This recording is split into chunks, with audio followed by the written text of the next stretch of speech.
Sooner or later in your career, you're going to face a moment where everything is on the line, a real crisis that puts your integrity to the test. Today, we're going to walk through a powerful case study that explores that exact moment. Okay, so let's put you in the hot seat. Imagine you're about to deliver a massive project, and the deadline is breathing down your neck. Then, suddenly, you discover a huge mistake, a flaw so deep it could completely tank your company's reputation. What do you do? That's the exact scenario we're diving into today. All right, so here's the setup. A high-stakes project, a non-negotiable deadline, and then a last-minute discovery that turns everything upside down. Welcome to the deadline crisis. And here's the real problem. The analysis team found major inconsistencies in the data. Now, we're not talking about a simple typo here. This is a fundamental flaw, one that could lead the client to make disastrous decisions based on bad information. The entire credibility of the company is on the line. And this is where the head of analysis just draws a line in the sand. This quote you see, it's not just some worried comment. It's a flat-out declaration that the firm's reputation is way more important than any deadline. The conversation just shifted from being about a delay to being about protecting the very soul of the company. So now we get to the big confrontation. This is that moment of truth, where the head of analysis has to walk in and deliver this terrible news to the head of the entire firm.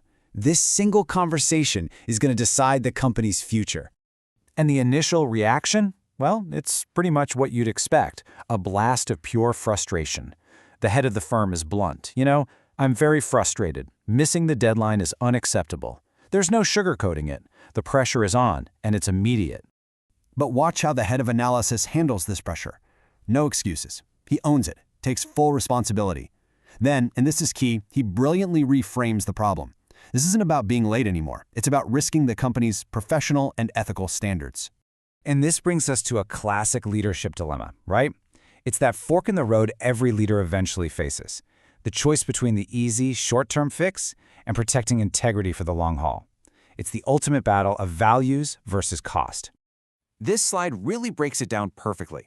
On one side, you've got your short-term risks, missing the deadline, maybe some financial penalties, a pretty unhappy client. That stuff hurts, for sure. But then look at the other side, a total collapse of your reputation, potential legal trouble, and losing all future business and trust. Suddenly, the hard choice starts to look like the only logical. And this is the turning point. The head of the firm doesn't just agree, he champions the decision. With this one statement, he's not just choosing to delay a project. He's choosing what kind of company he wants to lead. He's reinforcing the very principles the firm was built on. And you can really see the strategic thinking here. This leader isn't looking at a potential financial penalty as a loss. He's seeing it as an investment in the company's most valuable asset, its reputation. The cost right now is nothing compared to the long-term damage a bad report would cause. Okay, so the decision is made. But a decision without a plan is just a wish, right? Let's look at how they went from crisis to control. They didn't just decide what to do. They laid out exactly how they were going to do it. And their plan was airtight. 4 clear steps. First, the head of the firm is going to personally call the client. That's ownership from the very top. Second, the team gets to work fixing the report and making it even better. Third, they're ready to accept any financial penalties. And fourth, and this is so important, they're going to do an internal review to make sure this never, ever happens again. They're not just fixing the problem, they're learning from it. So, now that the dust is settled, what can we actually learn from all this? This next part really breaks down the leadership playbook for a crisis and shows how you can turn a potential disaster into a defining moment of strength. First up, strong leadership. Look at the language here, it's so decisive.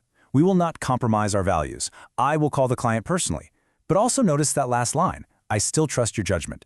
A great leader takes ownership and inspires confidence, even while holding their team accountable. That's a really fine line to walk.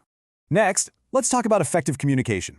The entire solution here was built on a foundation of total transparency. Phrases like, with full transparency, and let's discuss this frankly, weren't just nice words. They were the actual tools they used to navigate their way out of this mess.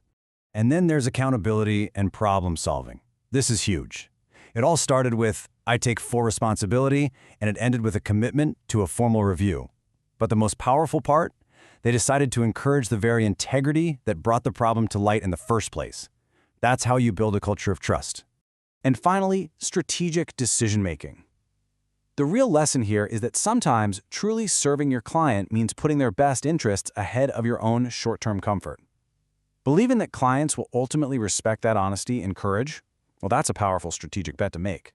And that brings us right back to this final, crucial question. Because sooner or later, every single one of us is going to face some version of this choice. When the pressure is on and the easy way out is staring you in the face, what will you choose? The easy thing or the right thing? That's the real test.